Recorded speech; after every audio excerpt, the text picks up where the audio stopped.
the grand stage to keep possession. Huge bid, gets the target. Opportunity for the Germans, and they've wasted ease. Throw it the full 80 yards to the field.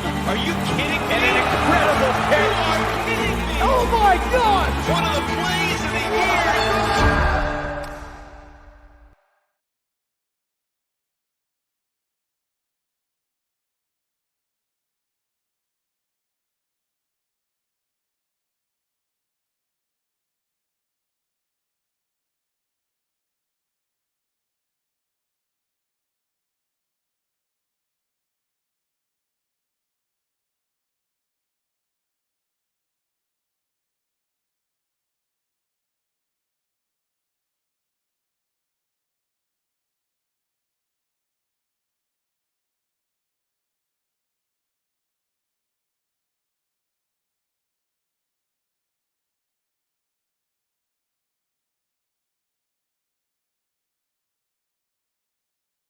Yes, we have. Start over.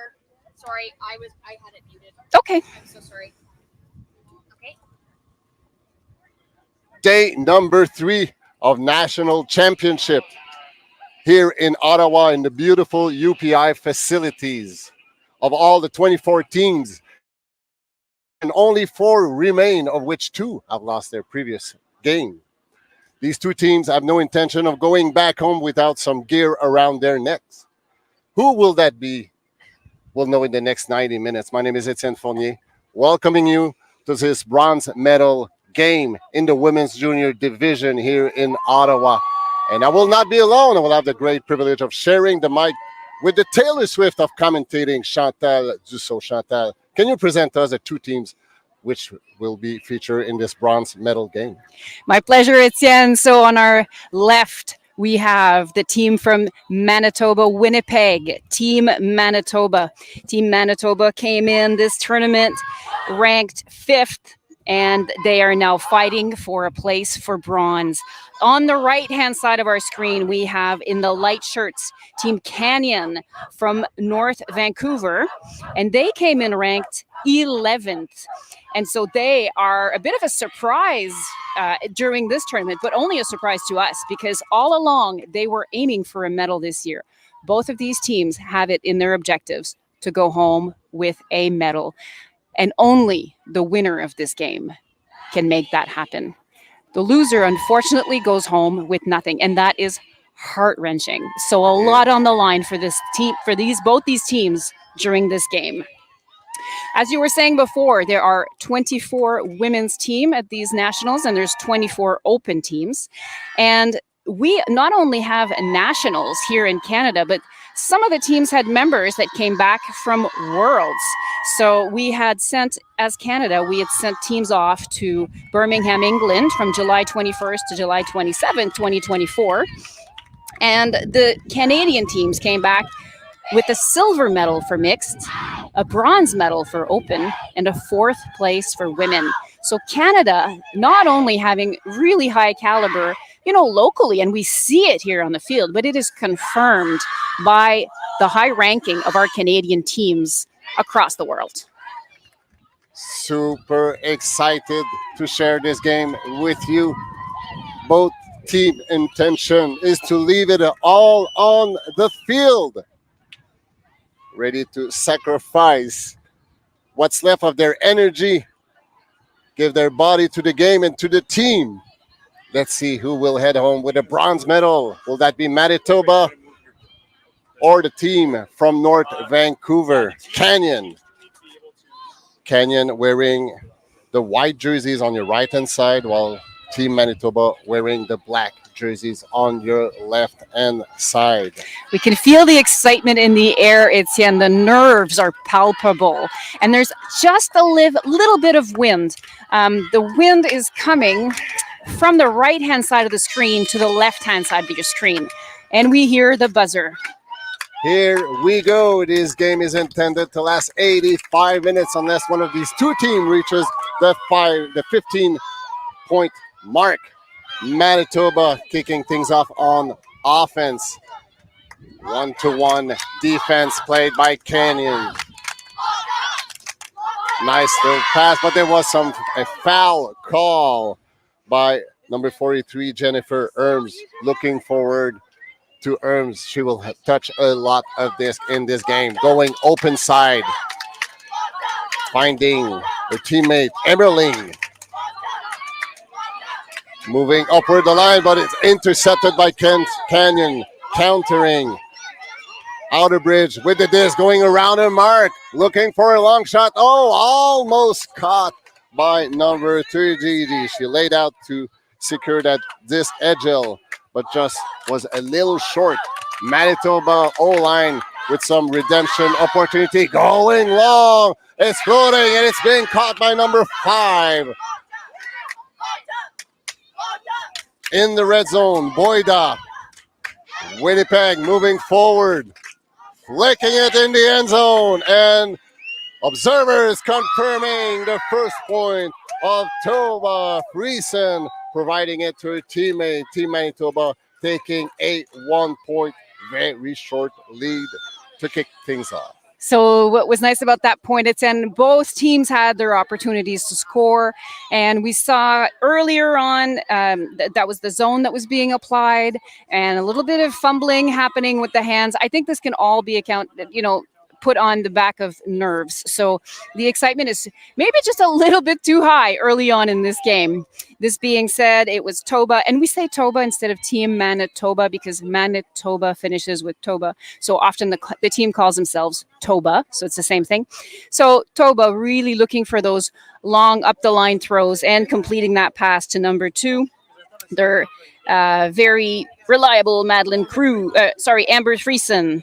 Amber Friesen, number 2 on Team Manitoba, is part of Team Canada development team. So I was mentioning earlier in the opening that we in Canada have sent teams off to Worlds, and she was part of the players that played part of their, she was on the development team, sort of being in training for Team Canada.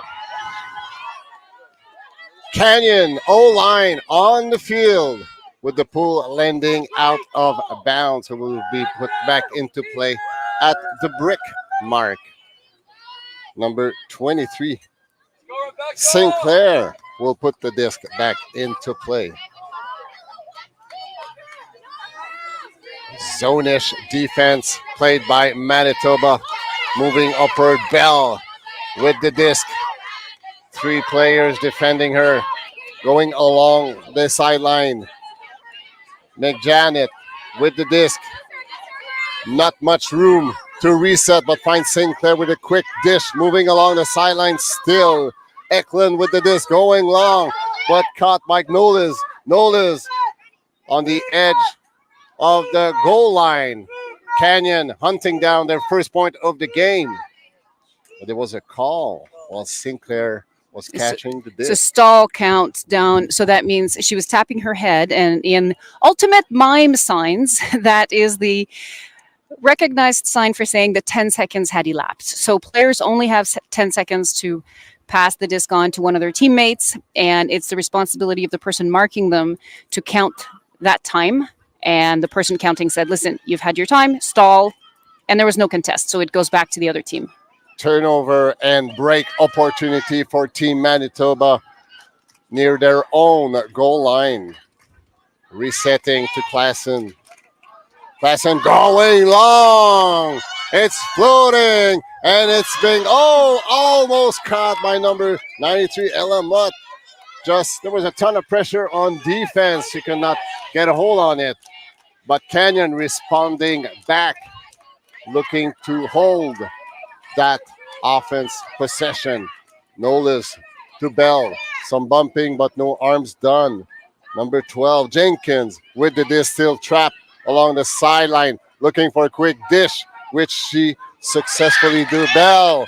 And then there's a turnover in favor of Team Manitoba with a second break opportunity early in this bronze medal game. Yes, that was a good look by Grace Anderson, who number 10, who saw that pass and intercepted it and pushed it outside to give Toba back the possession. Great around pass, reaching out to There's Orn. a pick called. Pick calls. So for this, or those who are less familiar with the sport, you're not allowed to be to create or to be a victim of any obstruction on the field, purposely or unpurposely. If it's the case, well, you call a pick. The play stops. You will catch up to your player, and you will put the disc back into play. And everyone else also goes back to where they were when the pick was called. So everyone returning to their position. Manitoba, but there's another pick call. Well, Grace Enerson caught that disc.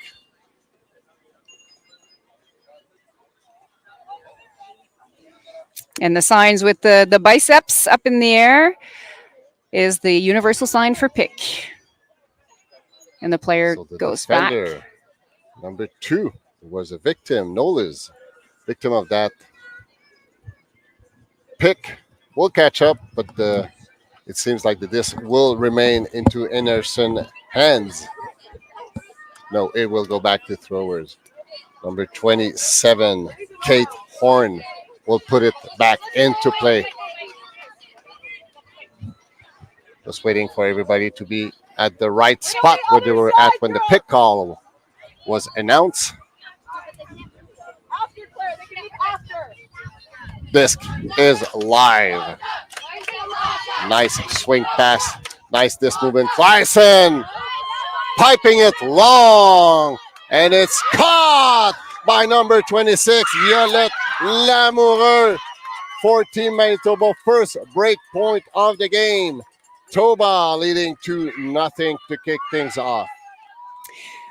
What was important about that point, not only does it give Team Manitoba the lead, but it also gave number 36, Klassen, a few opportunities to do those long throws. And what that's going to do, Etienne, is that now Canyon needs to respect that there is a long threat, because they've put on that long throw twice during that play. And so Canyon has to believe that there is a threat going long. They have to mark. Sometimes the marker has to be behind their girl. What that's going to do is for Toba, their in-cuts are not going to be as tightly guarded. So it's going to be easier for them to go and get the disc closer to the handler. So not only did they get the point, but they also got the point across that their deep game is a real threat. Timeout call by Canyon, trailing by 2 early in the game, and want to make sure they're damage controlling what's happening right now. They suffered the first point against them while they started the point on D, which is, kind of the natural course of things, but they just got broken, and probably the coaching staff, the 3 coaches, wanted to put some adjustment on the field in regards of execution, because Canyon has been fighting hard. It's just a matter of some unforced error, miscuing, small adjustment that can definitely make a difference.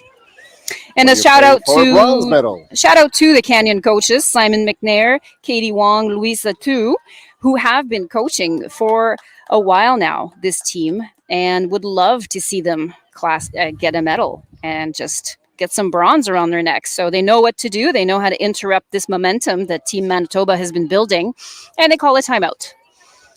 A great play, and we've seen this work in other games so far in this tournament. Absolutely. After a timeout. 180-degree turnovers after timeout call throughout this tournament. Klassen with a roller pull, rolling, making its way across the midfield. Canyon facing off Manitoba's zone defense. Yagubi with the disc. Now going on the left-hand side.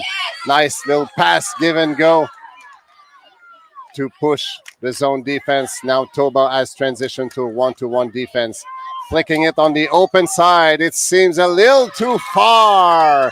Number 93, Ella Mutt, was guarding that long threat and nicely blocked the disc from a point from Canyon. Still hunting down, but great interception. Canyon responding back with a long pass in the end zone. It's being caught. Was that caught in? Confirmed by the observers.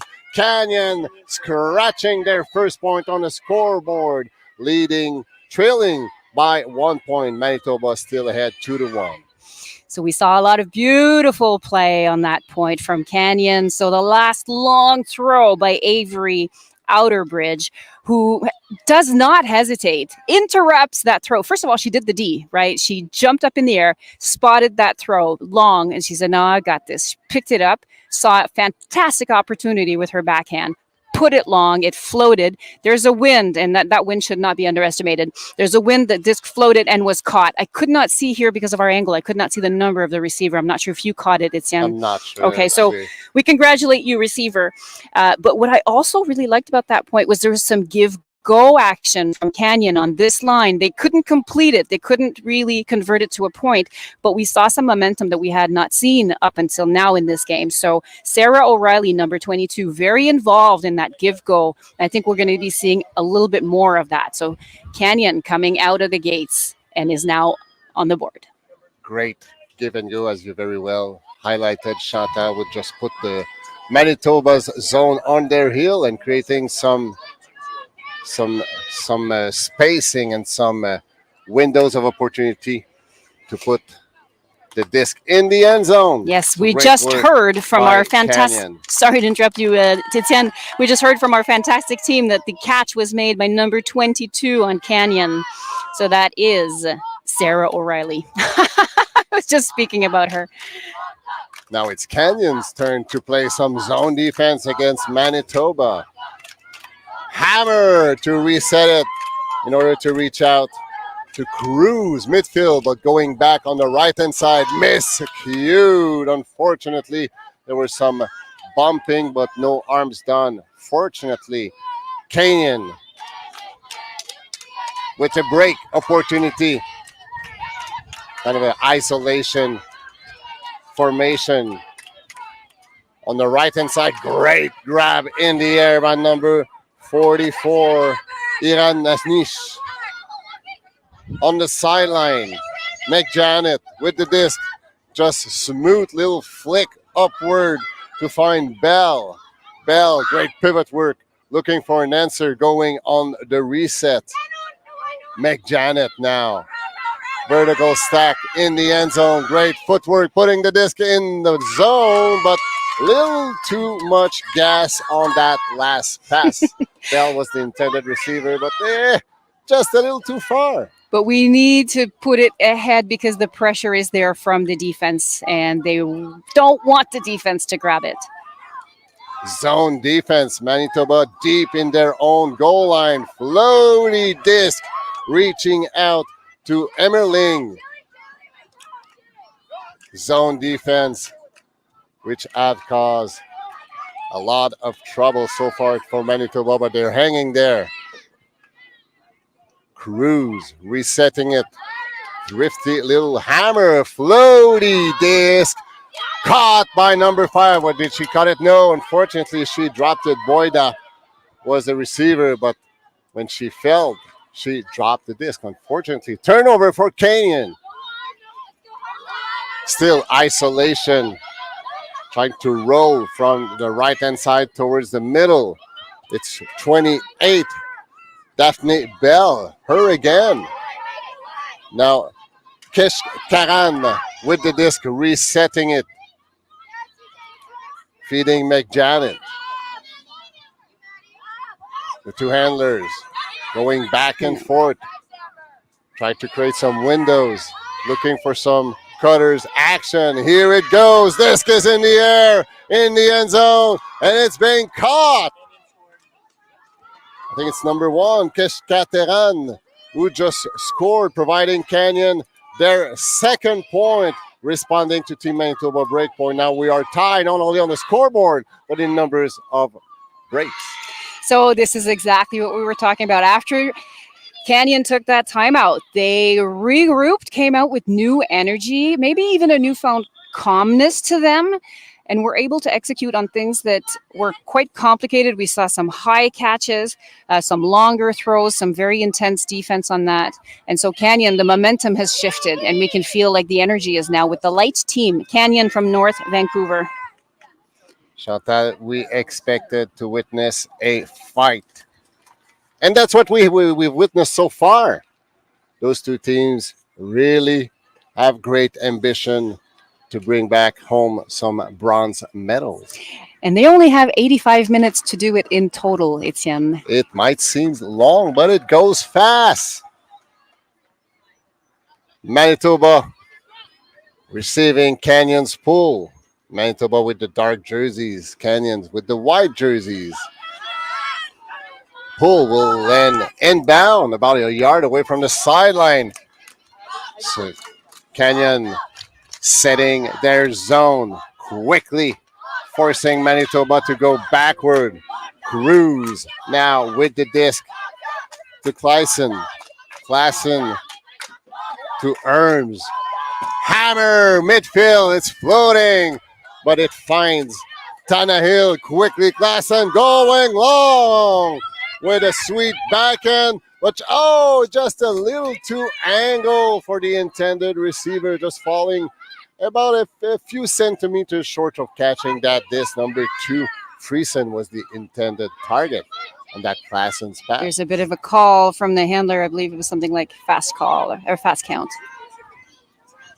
Canyon looking for a second consecutive break point in this game. Great grab by Yaguli. Going long. It's Muirhead with the disc on the edge of the point, and here it is. It's caught by O'Reilly, and it's confirmed by the observers. Canyon scoring their third consecutive point, taking a 1-point lead in this bronze medal game.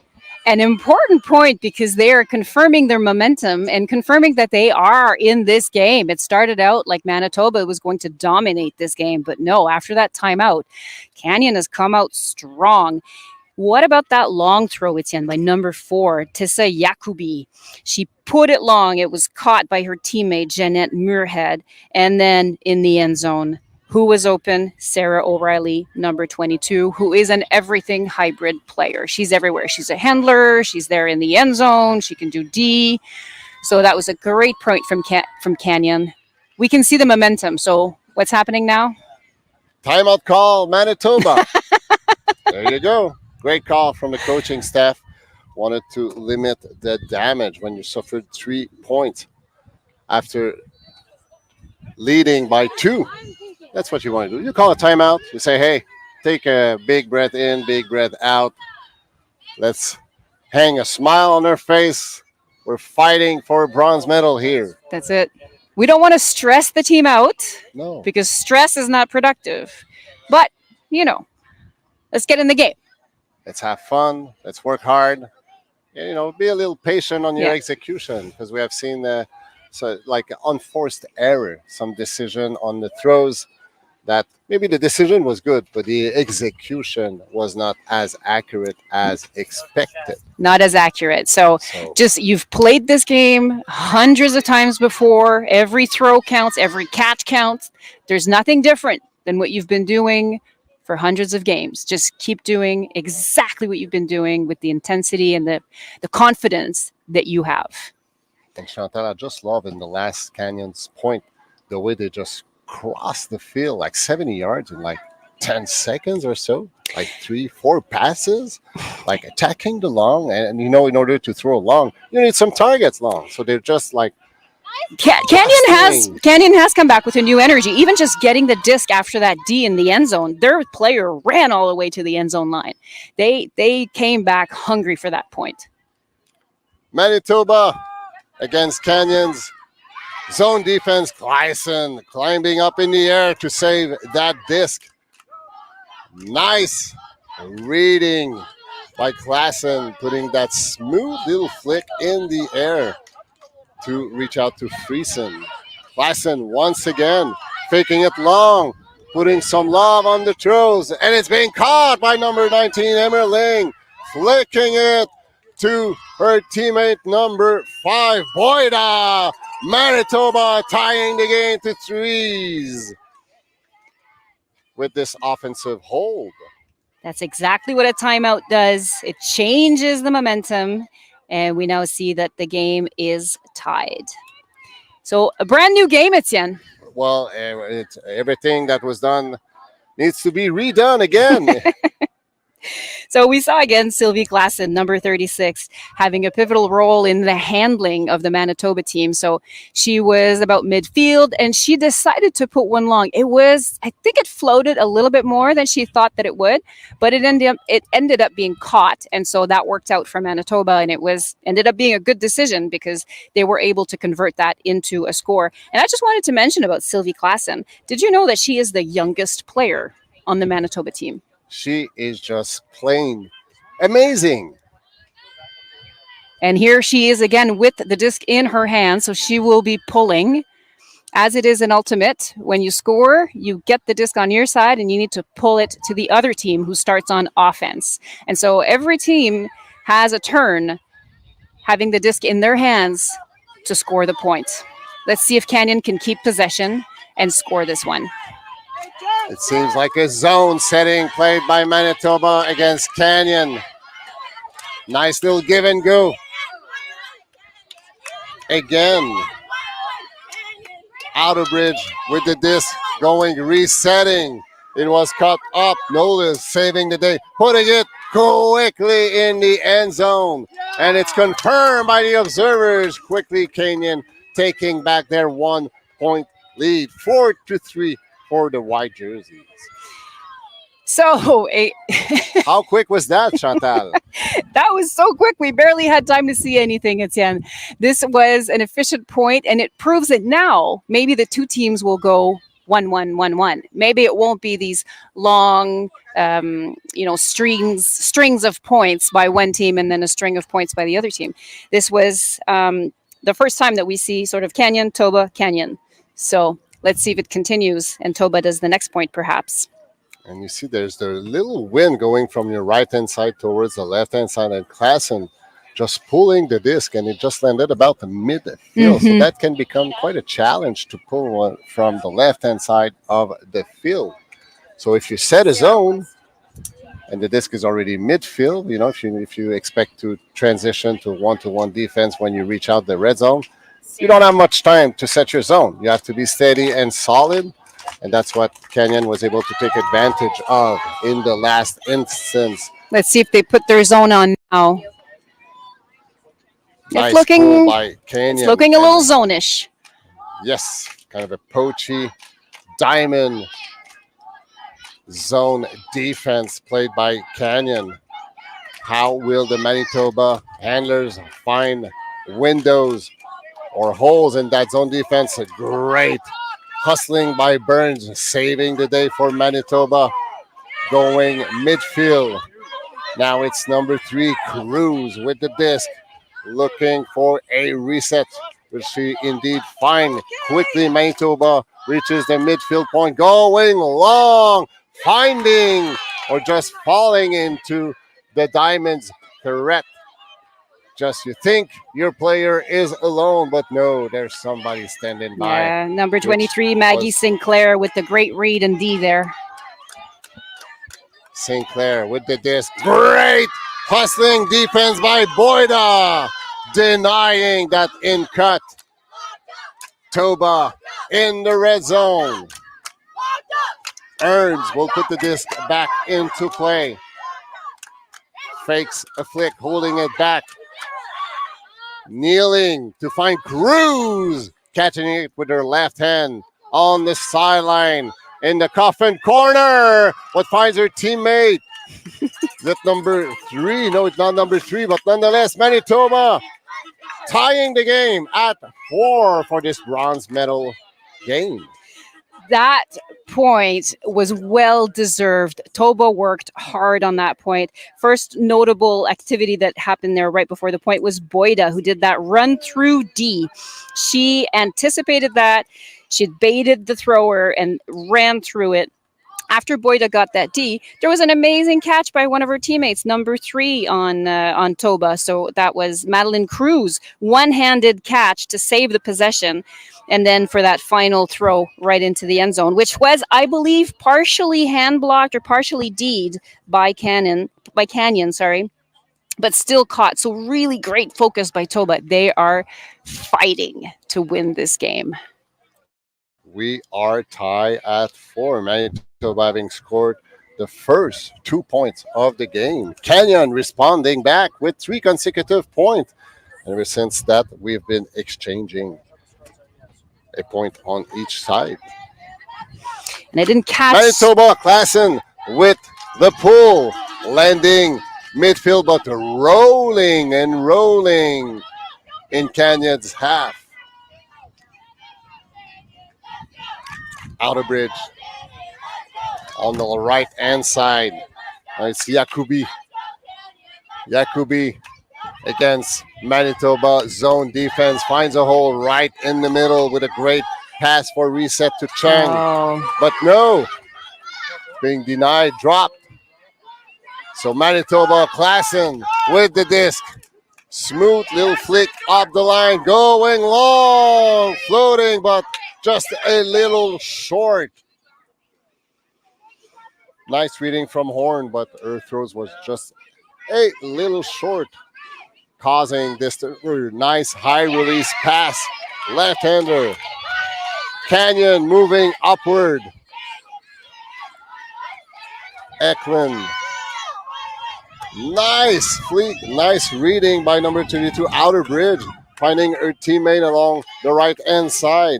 Now it's McJanet in the red zone. Tons of traffic upward. Eklund now with the disc, 4 yards away from a potential point. Goes back to Outer Bridge on the reset, still stuck on the right-hand side. Nice pivot work. She's going around. Well angled disc. 1 yard shy, but just a quick dish away from number 11, McJanet, providing Canyons their 5th point and an offensive hold for the BC-based team. Just as Toba had fought hard from that previous point, Canyon just showed us that they can do the exact same thing. So we had a long throw from number 4, Tessa Yakubi, all the way to her number 11 teammate, Claire McJanet. And what about that wide swing by number 32, Avery Outerbridge? I mean, they just chose a difficult throw, but it was caught, and it ended up being... it got caught by number 4, her teammate, Tessa Yakubi, who then threw it to her teammate, number 11, Claire McJanet, for the score. So really, Canyon proving that they're just as much in this game as Toba. It is not clear, Etienne, who is dominating this game. It's such a tight bout we are attending here in Ottawa. UPI bronze medal in the women's division. Junior National Championship. Canyon with the pull. Will they be setting a zone defense? Yes, indeed. They are back with that diamond zone defense, forcing Manitoba on the sidelines, just trapping and making their life a tough one to deal with. It's a turnover, miscued by Manitoba, wanting to force things up. The disc will be put back into play by St. Clair, but the disc went out in Manitoba's half. So about 20 yards, where it was picked up by St. Clair. St. Clair going flick, putting the disc in the middle, reaching out to Bell.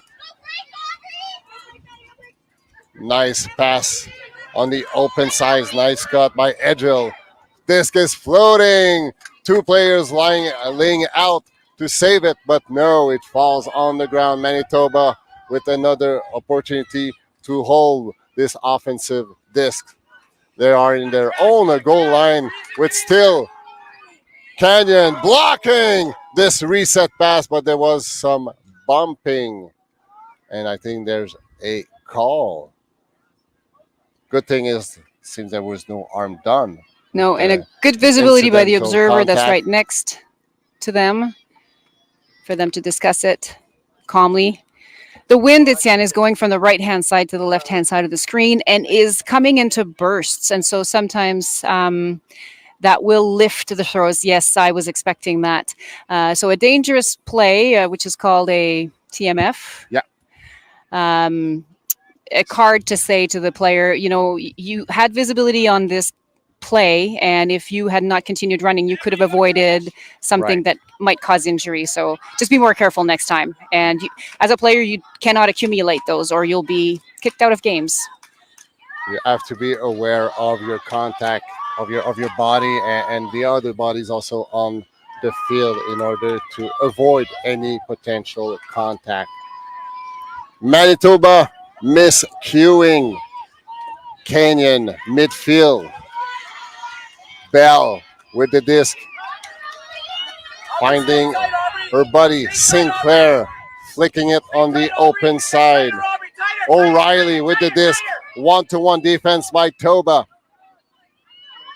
Just crossing the midfield line. Sinclair taking advantage of her height to save the disc and find Keshtaran in the end zone. Canyon taking a 2-point lead with this break point, their third break point of the game. The white jerseys leading 6-4. They're leading 6-4, and that was a beautiful point. Maggie Sinclair, number 23, putting it up for her teammate Nahal Keshta. Help me out. Keshkaran. Keshkaran. Thank you very much. Her teammate Keshkaran, number 1.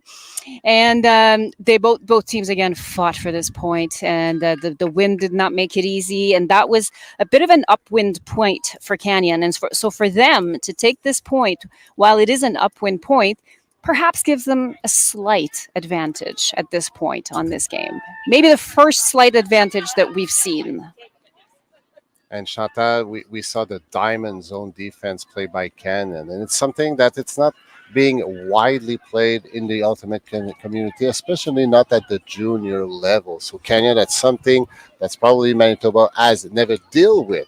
And Right. knowing that Manitoba played their third game in the season here at CUC, so that's something that is totally new to them. So they will need to figure it out in order to get back home with a bronze medal. And we're seeing it again here. It's their diamond zone.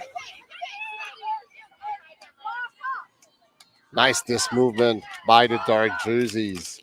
And how the Bieber. diamond zone works is that there's basically a diamond shape in front of the handlers, with one right now, number 44, being on the handlers, and then behind her a diamond shape to prevent any Awesome. side throws and long Putting throws. it back in the air. It's being caught and saved by Boyda near the end zone, about 5 yards shy of next Manitoba's point.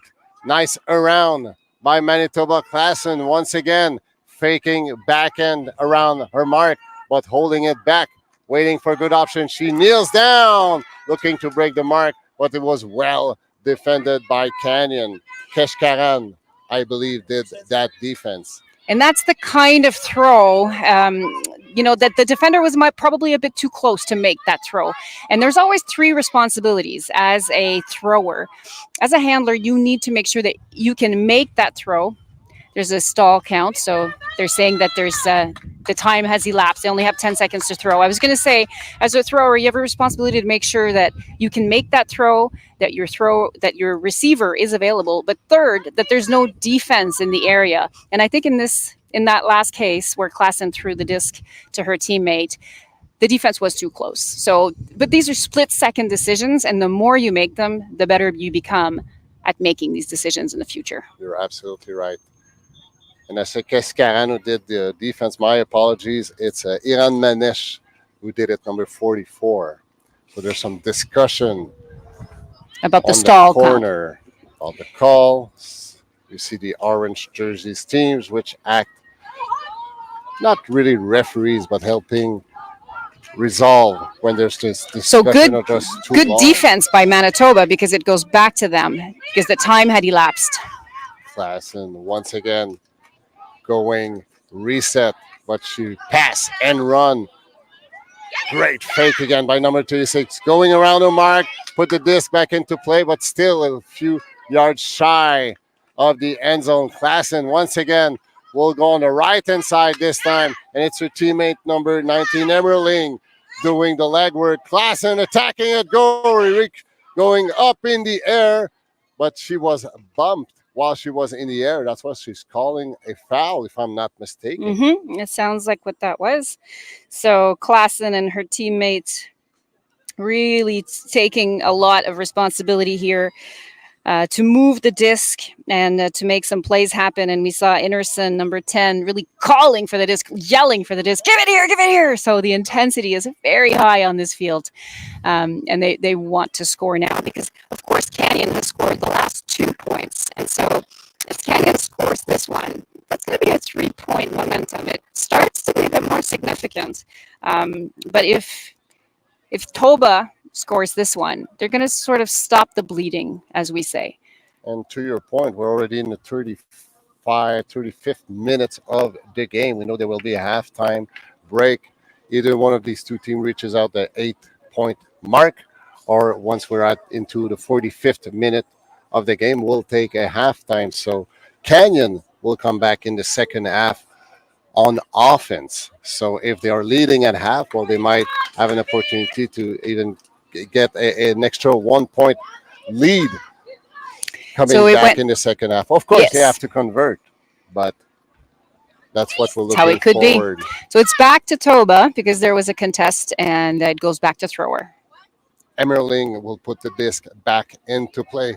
Kind of a little vertical, messy stack in the end zone. Tons of traffic, tons of legs moving up and down, resetting to Mott. Losing some yardage, but still holding on for Manitoba.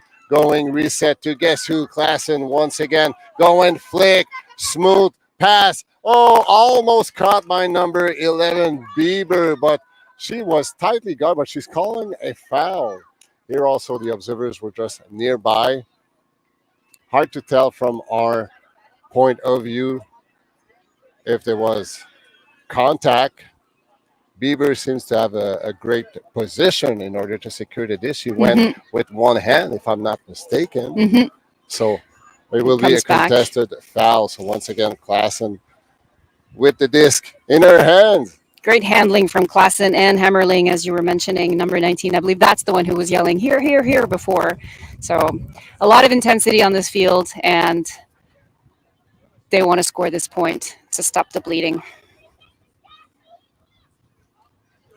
Klassen, pass and run. She's fast. She runs hard, and she scores some point. Confirmed by the observers. Team Manitoba and Klassen scoring their 5th point, making this game a 1-point game. Canyon still leading 6-5. A beautifully worked point by the Manitoba team. Textbook. The handlers were patient. They were swinging wide. They were making sound decisions. I think that they really deserve that. And it was nice to see Klassen strike into the end zone, because as a handler, often our job is to hang back and sort of act as quarterbacks and, pass the disc into the end zone to our teammates. But on this case, maybe she surprised her defense by striking to the end zone, and then she was open because she's quite fast and was able to read the disc, which was a lead pass, quite a bit of lead on that pass, but she ran up to it and secured the point for Toba. She acted as a handler, she acted as a puller, she acted as a cutter. She does it all. Impressive display of talent by number 36. I believe there's a timeout call, more likely called by Canyon. And both teams have 2 timeouts per half.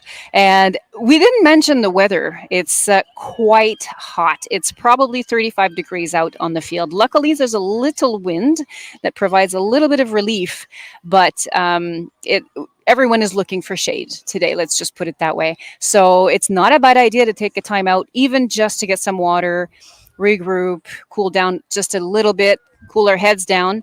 And for Canyon, get back in the game and really try to get to half, win half. That must be what they're saying here. And Canyon is a tight-knit team. So they have a handful of players from not just, well, their team is from North Vancouver, but not just from North Vancouver. They also have a handful of players from Vancouver itself. And an interesting story is that some of those players are returners. So 10 or 11 of them are returners this year. So they're coming back from last year's edition of the Canyon team. And last year, they did not do so well at the CUC. It's only this year their third presence at CUC. So really good for them to see 11 returners. Unfortunately, 6 are graduating this year. So this is kind of a make or break situation for those 6 who are returning, and they would love to see a medal around their necks. Sinclair leading this offense hold by the white jerseys. Notice, but unfortunate drop by Eklund. Manitoba with a break opportunity. And most importantly, an opportunity to tie the game at 6s before the halftime. Going long for the black jerseys. It's in the air and it's caught by number 26 and confirmed by the observers. Violette Lamoureux making this game a tie game and a very important break point for the dark jerseys. We are tied at 6, Chantal. Wow. So I was saying before, it was 3 points Canyon, 3 points Toba, and now it's 2 points Canyon, 2 points Toba, tied at 6. It's still anybody's game. It seems like sometimes an unfortunate mistake happens, but both teams have shown the ability to handle the disc and really handle wide and sort of spread their teams around the entire width and length of the field. So I've been impressed so far in this game, Etienne, by how well the space is being occupied. We've seen other teams where the teams are grouped in pods and it seems very difficult to make passes. These 2 teams, that's not the case. They can make sort of those higher around throws, longer throws, because there's already somebody there. Absolutely. And I just love the way Lamoureux on that last point, the disc went down and she just put her hands down. You see, I'm running deep. Like my life depends on it. And she got herself open. And then the pass came and she just had to chase that disc and locked on the disc, as we mentioned. They have a lot of options. This is the thing that's striking to me. There's not just 1 or 2 potential target for throws. They're giving their handlers a lot of options. Canyon against Manitoba's zone defense.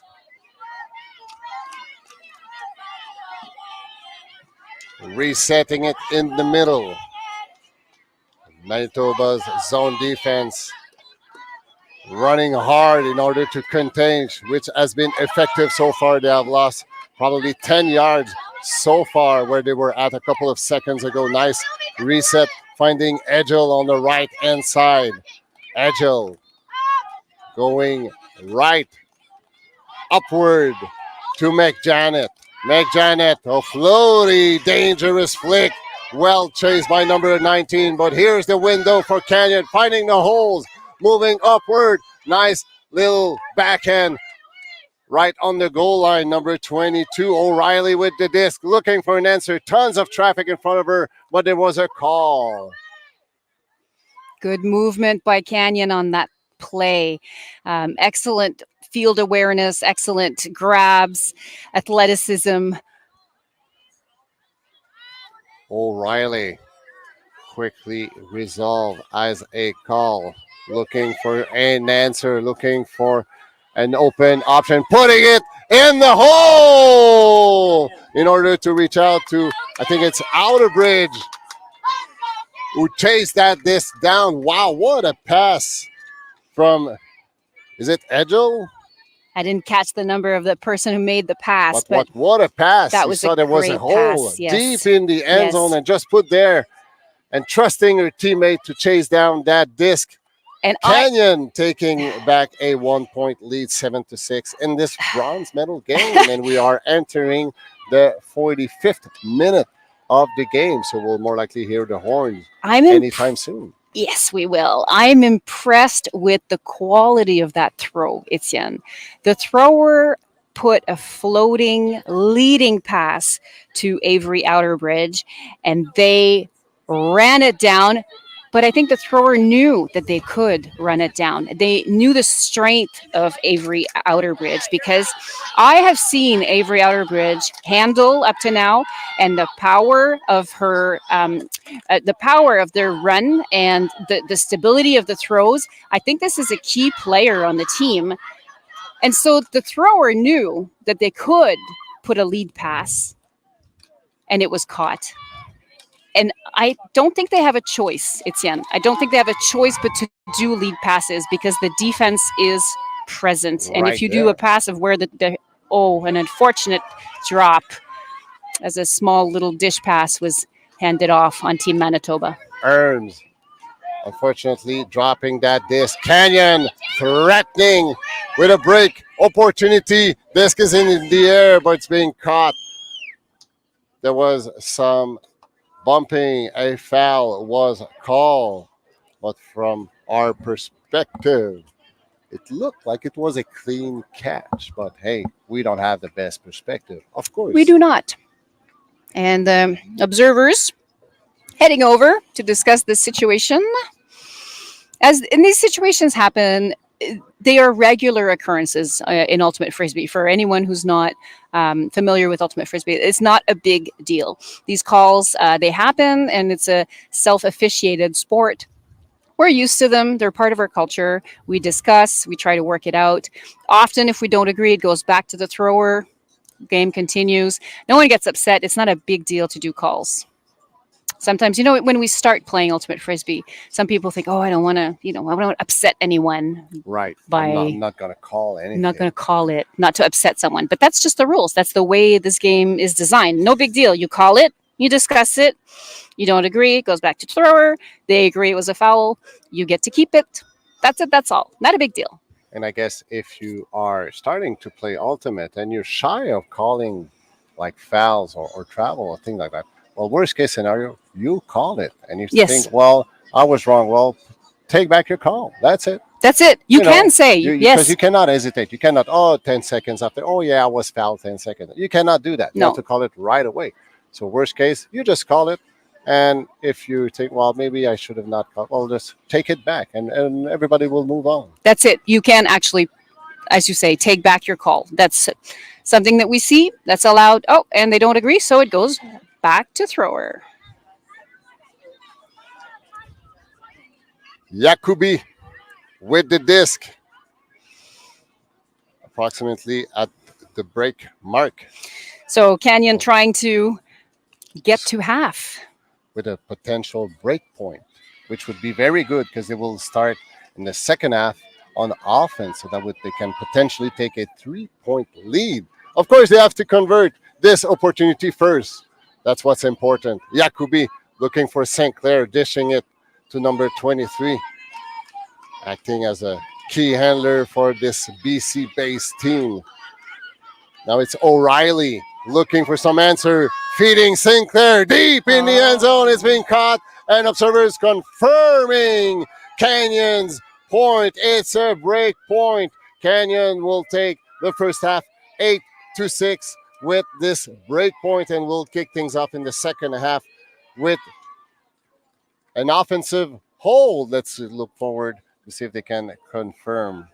Yes, So Chantal, we expected a ton of action, and have we been served? We have been absolutely served, and I love that last point. It is by two veterans, number 22, Sarah O'Reilly, who is this sort of hybrid everything player. She plays also university, throwing it to her very reliable teammate, number 23, Maggie St. Clair. And that's a combination of numbers that we've seen quite a bit. So it's a tried and true combination that's been working for Canyon, and that's how they went and got to half. Winning by 2, not a huge lead. Between now and when we come back, Etienne, we will have Desmond. Tell us more about that. Yes, we'll have a halftime interview with the best cameraman in the business, Desmond, which will welcome a Canyon player. So me and Chantal will take a short break. We'll be right back in a few minutes.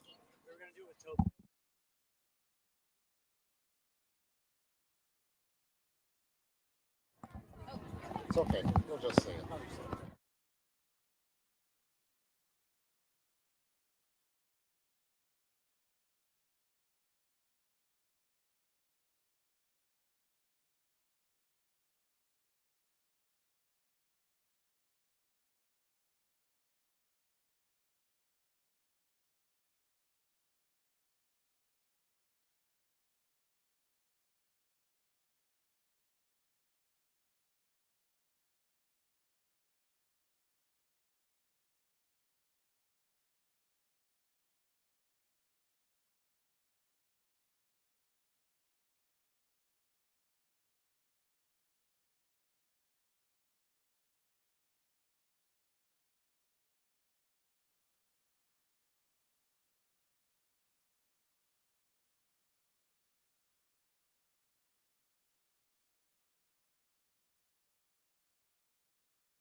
All right, and welcome back, everybody, to the live stream. I'm Desmond Thomas here with the number 6 of Team Manitoba, Aubrey Burns. You guys are down by 2 at half. It's 6-8, but you guys did come back after your opponent scored 3 in a row. You guys took a timeout. You were able to reset and get that game back up to tied. So, what was said in that timeout huddle that allowed you guys to get back to even? Yeah, it was really how in our quarters against Titan, we were down by the same amount and we came back, we just sort of refocused it up, and on the zone, we stopped sort of looking for those really tight in the space passes. We looked more for the around and over the tops and making sure we swing through the handlers to open up the spaces in the cup just so we can break their zone a little more easily. Awesome. And it looks like Canyon is also really liking those quick give and goes up the sideline and those quick passes between handlers. Are you guys trying to adjust a little bit of your defensive strategy to take those away from them? Yes, so we have discussed it, and the sideline is going to be a lot more active in calling crashes just so the cup can sort of collapse on those quick give goes a little more to try to shut them down. Okay, and as we said before, you guys are down 2. You've come back from more in this game already. What's going to be said? What's the adjustment that's going to be made in the second half? We just got to chill out a little bit, trust our throws. We're a really talented team, and I know that if we want it enough, we can get it. So we just got to go out there and fight for it. All right, well, good luck to you and Team Toba in the second half. Thank you so much for doing this interview. Thank you.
Bronze medal women's division game here at UPI near Ottawa.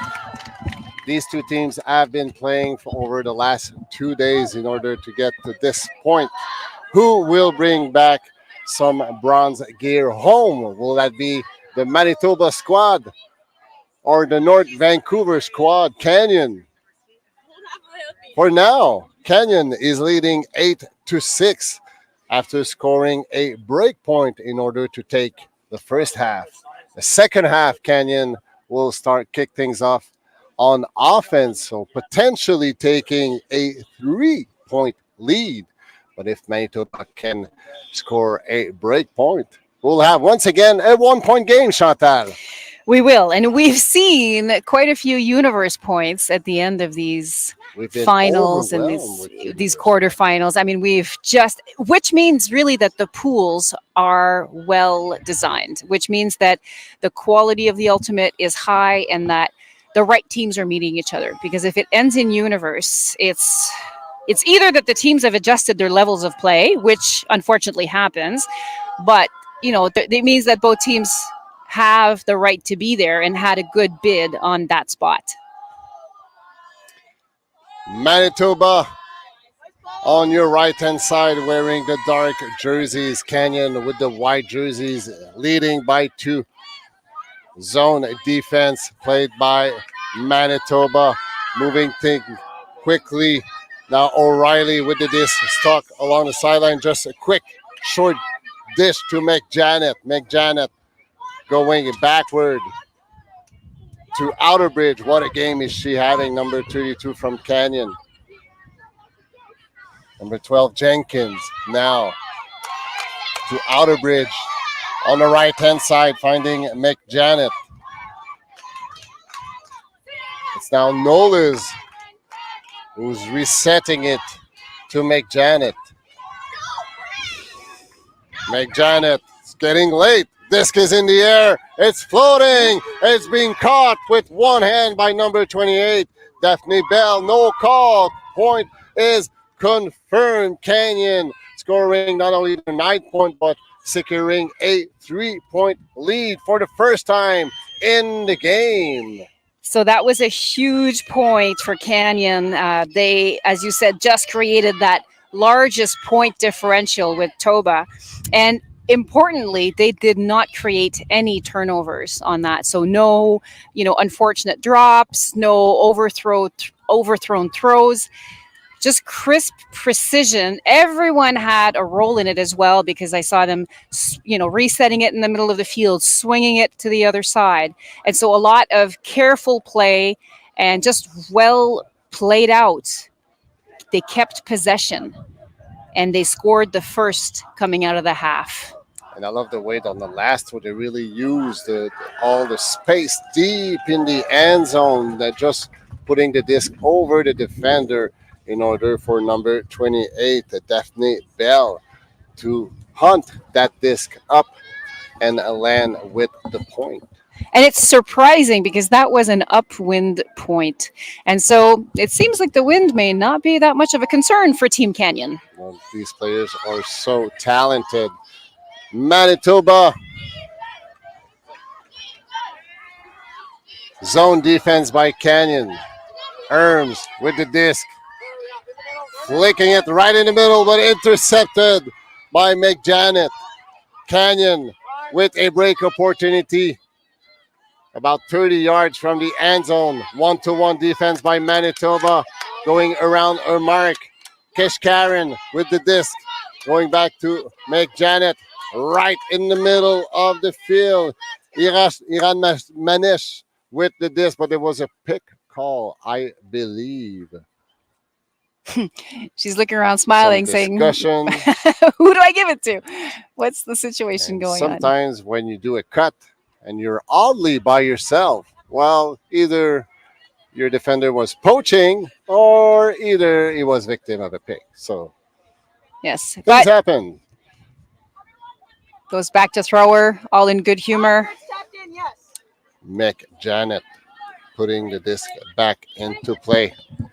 The observers ensuring the victim of the pick catches up to our opponent. Hands are in the air. We are ready. The force is away. Backhand. Sinclair with the disc. Smooth little low release by the hander from Canyon. Chasing down the disc. Nice layout. Blocked by Amber Friesen from Manitoba. But it seems there was a foul on the throw that was called.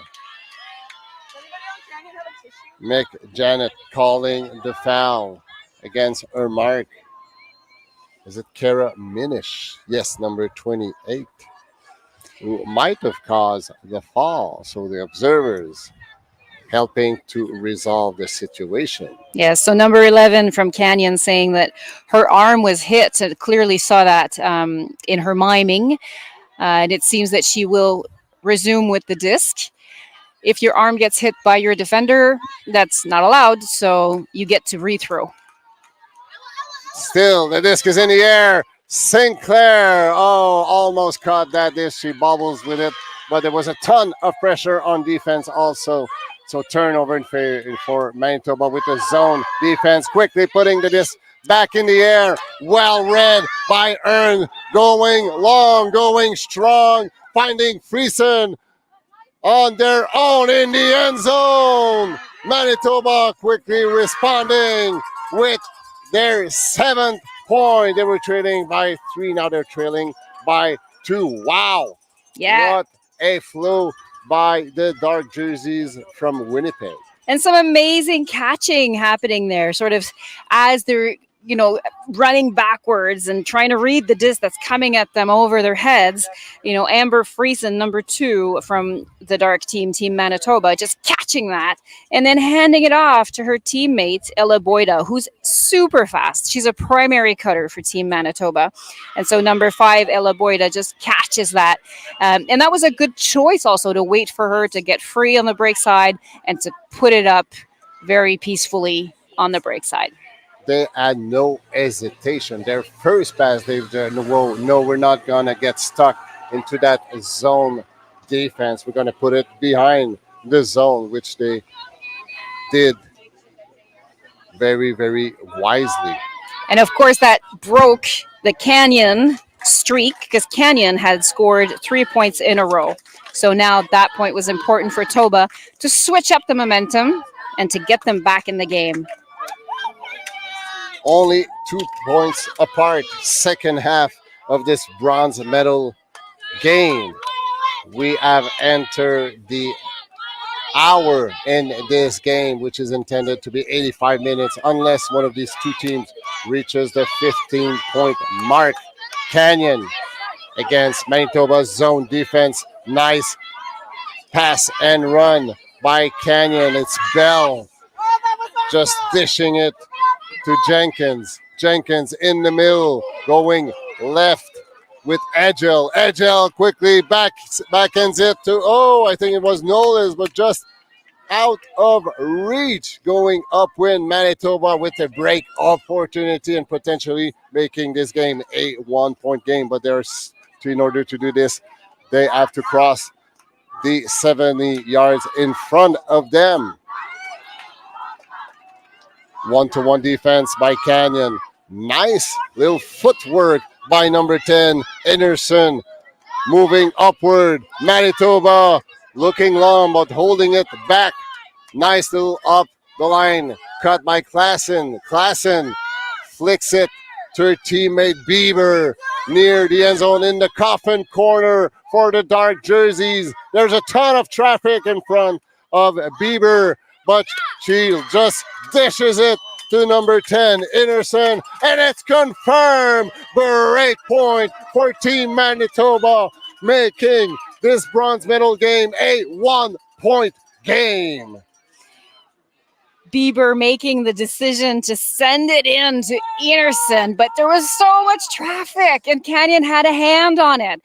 But the concentration of number 10, Grace Anderson, was too much for the Canyon defense, and she was able to focus on it, grab it, even though she rolled on the floor, on the ground with it. They scored. So that's 2 in a row for Toba. What a great response from the dark jerseys. A few minutes ago, they were trailing by 3, Chantal, and now they're only trailing by 1. They mean business, and they've turned this around. So we have to say that Canyon was working the disc extremely well. They had worked the way all to the end zone, and they had their opportunity to score. And I have seen some fantastic handling and some fantastic cup crushing, because Toba is applying a zone defense on Canyon, but Canyon is not phased, and they know how to crash a cup. I saw some particularly good work by Piper Jenkins, number 12 of Canyon. Just not intimidated at all, coming in, and this is the type of offense we try to teach, but she does it just instinctively, coming in and relieving the handlers in the cup situation.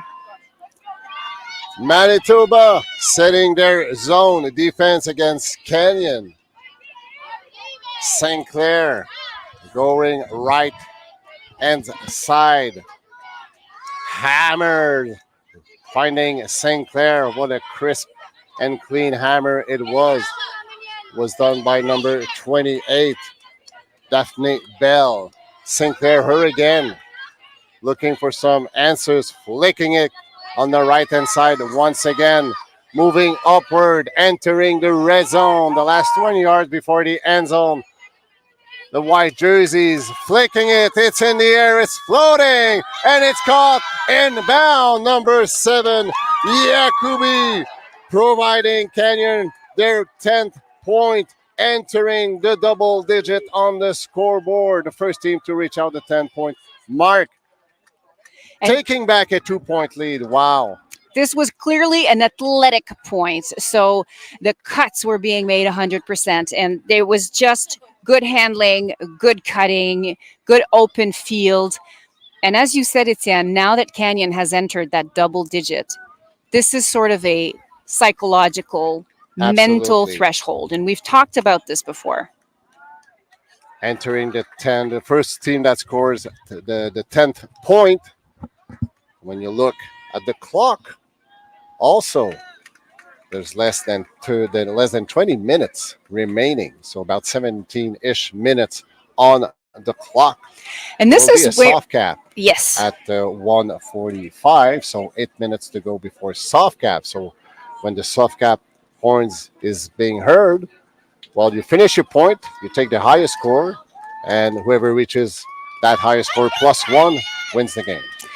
And this is where the mental performance training will come into play. Teams that have invested in stabilizing and really focusing their mental game, this is where it's going to make a difference. 19, Emerling catching the disc, less than 10 yards away from Manitoba's next point. Trying to make a pass, but you say, oh, the disc was still in my hand. Edgel seems to think otherwise. He believes that this was out of her hand, but that's how close these calls are. We have a great position to see what happened, and I just couldn't tell, Chantal. No, I was exactly going to say that. Although I saw exactly what happened, it was so close that it's unclear even to me if the disc had been released or if it was still in her hands. But you know what? If she called it, that's how she felt it, and she has a right to that. That's how ultimate is. And so the observer is helping them establish. Observers confirming there was a foul, so the disc was into Emerling's hand still, while Edgel tried to block it. So it will be Manitoba possession, still less than 10 yards away.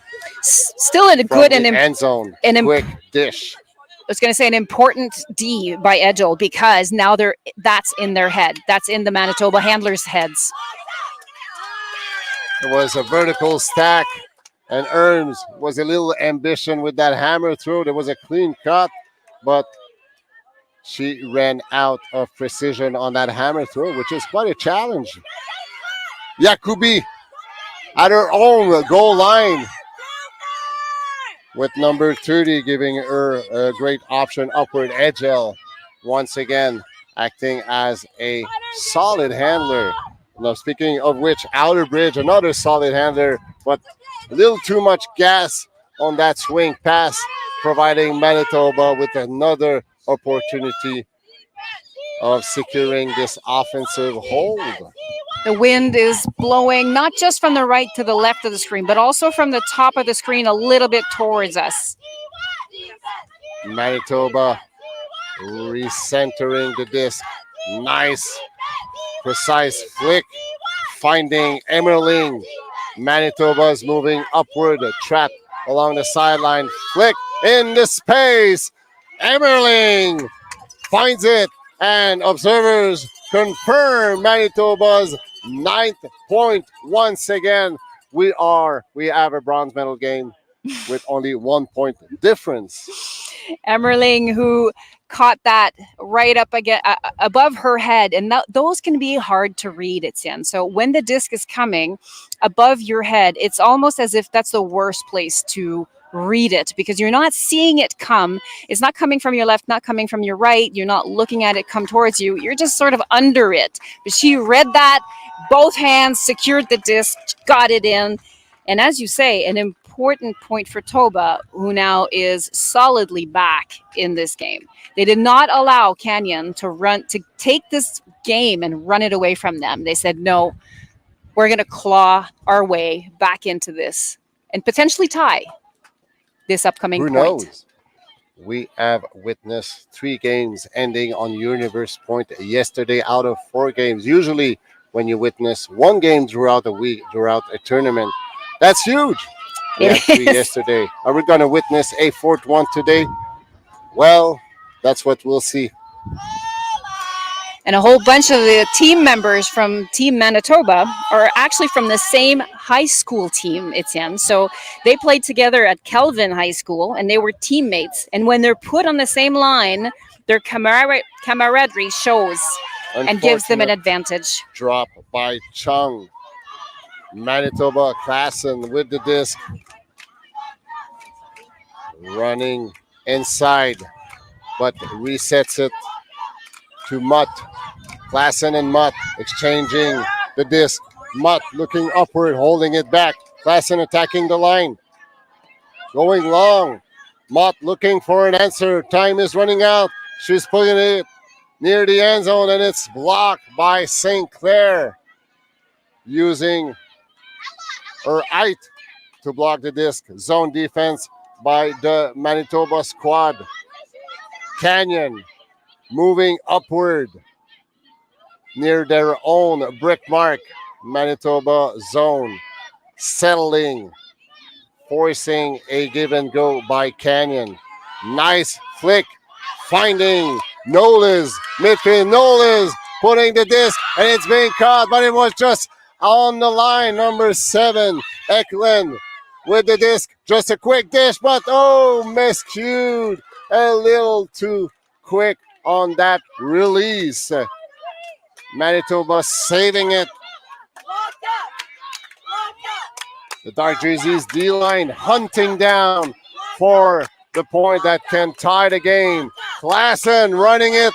She wanted to keep her feet in the field, so she lost focus of the disc for a split second, leading to that drop. And we've seen that happen quite often this tournament, Etienne, where team members will try to look at their feet to make sure they're either inside the end zone or inside the field, and that action of looking away from the disc makes them drop the disc and lose possession.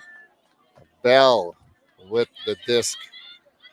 She called a fast count against Klassen. Quickly resolved with the help of the observers. McJanet swinging it to O'Reilly on the right-hand side. O'Reilly, small flick, but a little too low for McJanet to handle. Turnover for Manitoba. Klassen wanting to put the disc back into play, looking for some options. Finding Mutt. Mutt swinging it to Horn, but just a little too much gas on that pass. St. Clair holding her back end back. She was looking long, but well defended by Hayward with the mark. Just another pass, just slightly out of reach of Nolis, leading to another turnover in favor of the Toba squad. An uncharacteristically high number of turnovers on this point, Etienne. So it's either the nerves because of what's at stake, or just that teams are getting tired. While we hear the horn announcing the soft cap. So if Canyons score, it will be their 11 points. It will be a game to 12. If Manitoba ties it at 10, it will be a game to 11. Nonetheless, there's a ton of pressure and tension on the field right now. Klassen finding her teammate deep in the end zone. Guess what? We will have another universe point on this CUC webcast. We are tied at 10. Team Manitoba scoring a break point. Chantal, I just cannot believe it. Help me here. I need help. So Team Manitoba did exactly what they needed to do. They got that point to even the score 10-10. And why this is critical is because the next point wins not only the game, Etienne, but the bronze medal.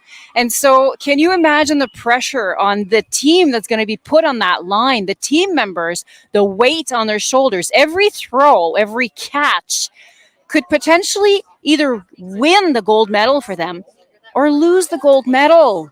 And this is heart crushing. This is the kind of thing that you remember for days and years to come.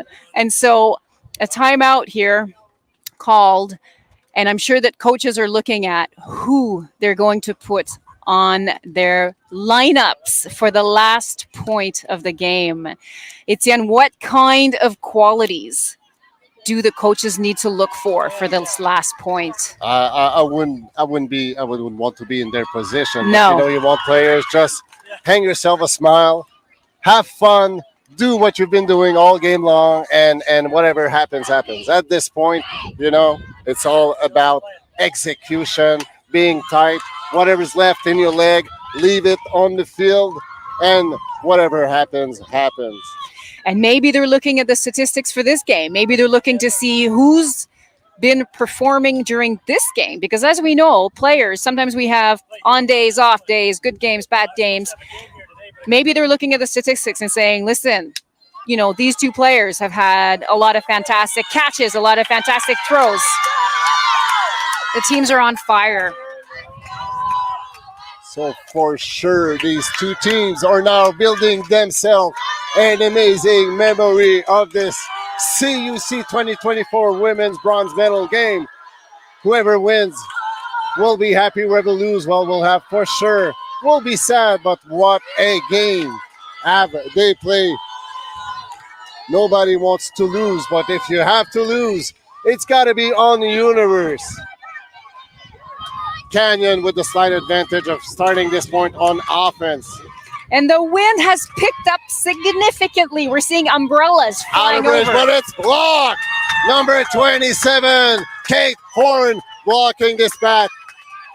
Intended to be to Hedgel. Klassen with the disc.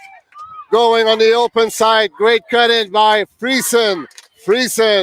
Another flick. But falling short. Boyda was the intended receiver. Canyon with a chance of redemption going upward where the disc went out of bound about midfield. Outer bridge with the disc going long, and it's blocked once again by Sadie Bus. I think it's number 27, I should say, Kate Horn, blocking that disc away.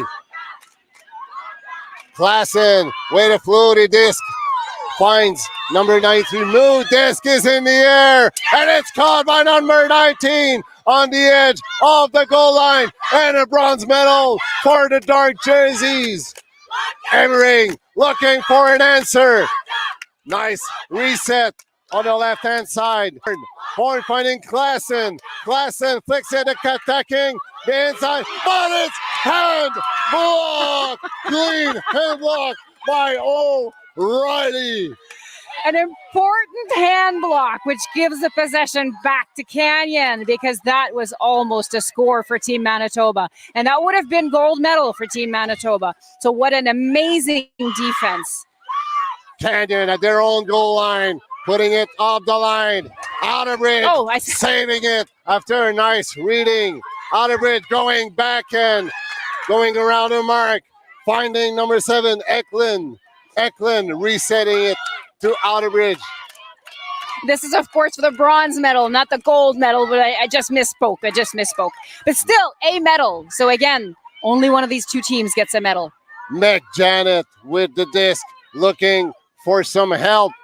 Outerbridge once again dictating what's happening with Kenyon's own possession. Nice cutting with a ton of pressure. Disc is in the air, but Kenyon just a little too much gas on that pass. Wow. There's so much excitement on this field. I mean, both teams have had their opportunities to score. And so now it really is anybody's game. And both teams can be extremely proud of themselves, but know that they've had their chance. That was too far for Klassen. Canyon threatening once again. About 24 yards away from a bronze medal. Meg Janet fires it, but denied by Bliss.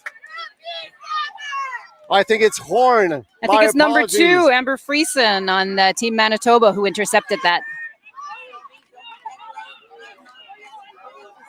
Team Manitoba 2 yards away from their own goal line. Klassen flicking it in the air, but it's intercepted by O'Reilly. O'Reilly busting low, McJanet holding it back. Force line. McJanet just a slight high release. Outerbridge, it's in the air, and it's blocked once again. Friesen just accumulating all those defense and that bronze medal point. Friesen showing us why she's part of Team Canada development team. I think there was a call. So that's why most of the players stopped moving. Wow. What an exciting universe point, Etienne. We're being served with some excellent ultimate. And the both teams are not necessarily choosing the easy throws in this. So they're both choosing very long throws that have maybe a lower percentage. But they want this so bad. So when they see an opportunity, maybe they're just a little bit too enthusiastic to put it up. We have seen great opportunity on both ends of this field and some amazing defense action also from both of these teams. We witnessed a hand block for a pass that was going for the point. Friesen on defense for Manitoba is just playing outstanding defense also for the dark jerseys. Possession is key. Manitoba at their own goal line. Going long, disc is in the air, intercepted by Meg Janet. Canyon with another opportunity of winning bronze in this national championship. Outerbridge finding Eklund. Eklund, partially hand block. Manitoba's countering, but Outerbridge is staying on the ground. She seems to have injured herself trying to save that disc. So let's see what happens on the field. And if they are injured, then there will be a substitution for Team Canyon, and there will be an opportunity for a substitution on Team Toba. So let's see what happens here. They were clearly knocked over, and they can take a substitution. Here we go. They're walking off the field. Good thing is, which is disappointing to be knocked out of a universe point, and they had been playing so well up to now. So that's crushing. And what an impact Outerbridge had on this game so far. So they will be bringing in another player as a substitution. And that's always difficult to do, to come in as a substitute player on a universe point. Klassen will put the disc back into play. Midfield, dark jerseys going downwind. Klassen miscuing with her teammate, wearing number 19, Emerling. Just hearing the horns announcing the hard cap. But time is no longer important in this bronze medal. So it's whoever scores that point, that's important. Yakubi with the disc. Canyon looking to cross the midfield point. Bell faking it with a flick, but holding it back. There's a fast count call on Klassen. Something we have witnessed also earlier in this game. The observers standing by to see if they will need to regulate or rule The excitement is high, and I'm trying to look at the formation here, trying to figure out what Canyon is trying to offer their handlers as options for the offense, and it seems like just a little bit of everything there, Etienne. And if I was playing in a universal point, I would count pretty quickly. I'm pretty good at that also. So, which Yes. something that never occurs, but I'm pretty sure I would. My stall would be shorter than 1 second for sure. Nice. Beautiful this Cutting by communication. McJanet. Bell finding her way in support of her teammates. Now it's Yakubi. Yakubi holding it back, but putting it long. It's floating, and it's caught. Is that inbound? Yes! Canyon. Oh, by the O'Reilly from Canyon providing the BC-based team a bronze medal catch in the end zone. Oh, Wow. So Canyon gets the bronze medal. And this is, of course, a crushing defeat for Team Manitoba, who played well. And both teams had their opportunities to score, but this game, and so this medal goes to Canyon from North Vancouver. Congratulations to Team Manitoba. What an amazing weekend considering the context. They had to practice throughout the summer. Yes, exactly. We were saying before that Team Manitoba is from Winnipeg, and the only opportunities that they have to practice with a similar team is an 8-hour drive away, and they had organized the one tournament this summer that got rained out after 2 games. So for that team to have had so few chances at practicing, to have come into 4th, Etienne, this is fantastic. They were ranked 5th, and after the competition, they are now 4th in Canada. So they beat their initial ranking. So both of these teams had the intention coming into Ottawa to finish in the top 4. So they have achieved their goal.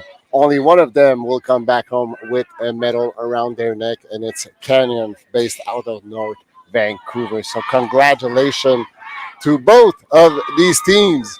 Congratulations to providing Canyon. Such an exciting women division bronze medal game. We couldn't ask for more.